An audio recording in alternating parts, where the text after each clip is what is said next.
ஆட்சி பொறுப்பேற்ற பிறகு தமிழ்நாட்டுக்கு வர வேண்டிய பல தொழில் முதலீடுகள் ஆந்திராவுக்கு சென்றுவிட்டதாக முன்னாள் தொழில்துறை அமைச்சர் TRB ராஜா குற்றச்சாட்டு வைத்திருந்தார். இதுகுறித்து பதிலளித்துள்ள தொழில்துறை அமைச்சர் கீர்த்தனா, சட்டமன்றத்தில் இதுகுறித்து எதிர்க்கட்சியினர் கேள்வி எழுப்புவார்கள் என நம்புகிறேன். அப்போது தொழில் முதலீடு எந்த நேரத்தில் ஆந்திராவுக்கு சென்றது என்பது குறித்து ஆதாரத்துடன் பதிலளிப்பேன் என்றார். கடைசி ஒரு 30 நாள்லயே நாங்க நிறைய கம்பெனிஸை பார்த்து கிரவுண்ட் பிரேக்கிங்கும் MOEயும் நடத்துற அளவுக்கு கொண்டு வந்துட்டு இருக்கோம்.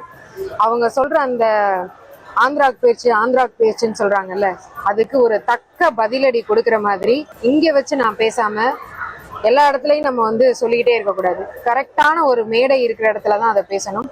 சட்டசபையில யாராவது கேட்பாங்கன்னு நம்புறேன். அதுக்கான ப்ரூஃபோட எந்த டயத்துல ஆந்திராவுக்கு போச்சுன்றத ப்ரூஃபோட காமிக்கிறதுக்கு ரெடியா இருக்கேன். கேள்வி கேட்கறதுக்கு ரெடியா இருந்துக்கோங்க.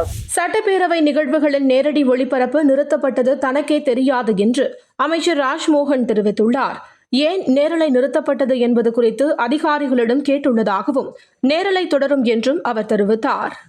நான் உண்மையே சொல்றேன், நேரலை போய் கொண்டு இருக்கின்ற நம்பிக்கையில தான் நானும் உள்ள ரொம்ப நேரம் பேசிட்டு இருந்தேன். அப்புறம் இடையில வெளியில நான் ரெஸ்ட் ரூம் வரும்போது தான் அப்புறம் சொன்னாங்க, அங்க இருந்த காவலாளிகள்லாம் ரொம்ப நல்லா பேசுறீங்கய்யா அப்படிலாம் பாராட்டி சொல்லிட்டு லைவ் போல இருக்கு அப்படின்னாங்க. அப்புறம் நான் போய் உள்ள விசாரித்து நான் ஏற்கனவே சொன்னதுதான், இது டெமோக்ரஸியில இதை போன்ற சட்டமன்ற நிகழ்வுகள்லாம் நேரலையில் தொடர வேண்டும் என்பதுதான் நிலைப்பாடு. சம்பந்தப்பட்ட துறை அதிகாரிகள் அனைவரோடும் பேசி மிச்சம் இருக்கக்கூடிய நாட்கள்ல நேரலை தொடரும் என்பதுதான் எங்களுடைய நிலைப்பாடு. காஞ்சிபுரம் மாவட்டம் உத்தரமேரூர் அருகே ஆய்வு என்ற பெயரில் அரசு பள்ளிக்கு தாவேகா நிர்வாகிகள் மாணவர்களிடம் முதல்வர் விஜயின் படத்தை காட்டி பாடமெடுத்த விவகாரம் சர்ச்சையை ஏற்படுத்தியுள்ளது. மேலும் வகுப்பறைகளிலும் முதல்வர் விஜயின் படத்தை வைக்க தாவேகாவினர் முயற்சி செய்த சம்பவங்கள் விமர்சனத்துக்குள்ளானது.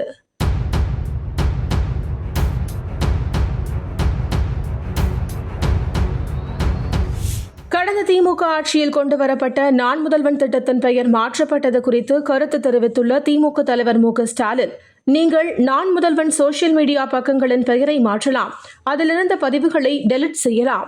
1000 கனவுகளை நனவாக்கிய நான் முதல்வன் திட்டத்தின் சாதனைகளையும் நன்றி உணர்வையும் மக்கள் மனங்களிலிருந்து டெலிட் செய்யவே முடியாது. அவை அவர்களின் இதயத்தில் ஆழமாக அர்ஷீவ் செய்யப்பட்டுவிட்டன. கடந்த 5 ஆண்டுகளாக எனது ஆட்சி காலத்தில் படிங்க படிங்க படிங்க என்று தொடர்ந்து சொல்லி வந்தேன். அப்படி படித்து முன்னேற விரும்பும் இளைஞர்களுக்கு உதவத்தான் நான் முதல்வன் எனும் என் கனவு திட்டத்தை தொடங்கினேன்.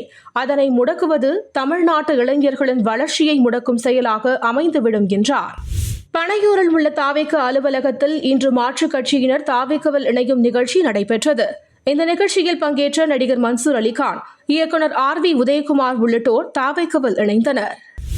தாவேக கூட்டணியில் அங்கம் வகிப்பதால் தொடர்ந்து திமுக கூட்டணியில் நீடிக்க முடியாது, எனவே விலகுவதாக அறிவித்திருக்கிறார் இந்திய யூனியன் முஸ்லீம் லீக் கட்சியின் தலைவர் காதர் மொய்தீன்.